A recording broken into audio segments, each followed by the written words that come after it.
Friends, welcome to நம்ம சமையல். Today பார்த்தீங்கன்னா கொலக்கட்டை பண்ணலாம் அப்படின்னு சொல்லிட்டு நான் அரிசி வந்து ஒரு 3 மணி நேரத்துக்கு முன்னாடி ஊற வச்சுருக்கேன்.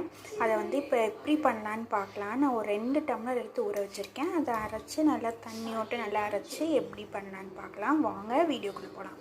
இப்போ நல்லா கழிஞ்சு எடுத்தாச்சு. இந்தளவுக்கு நல்லா சூப்பராக ஊறிடுச்சு. இப்போ மிக்சியில் போட்டு நம்ம அரைச்சிக்கலாம். கொஞ்சம் கொஞ்சமாக போட்டு நம்ம அரைச்சிக்கலாம். அப்போ தான் நம்ம நைஸாக அரைக்கும். கொஞ்சம் பருவருன்னே அரைச்சிக்கோங்க. அப்போ தான் கொலக்கட்டைக்கு சூப்பராக இருக்கும்.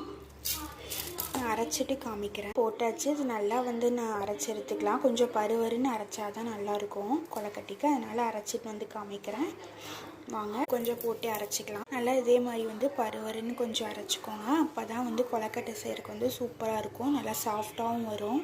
அப்படியே இன்னொரு பாத்திரத்துக்கு நம்ம மாற்றி வச்சுக்கலாம். ரொம்ப ஈஸியானது தான். ஈஸியாக இருக்கும். ஒரே மாதிரி இதே மாதிரி ட்ரை பண்ணி பாருங்கள். நெக்ஸ்ட்டு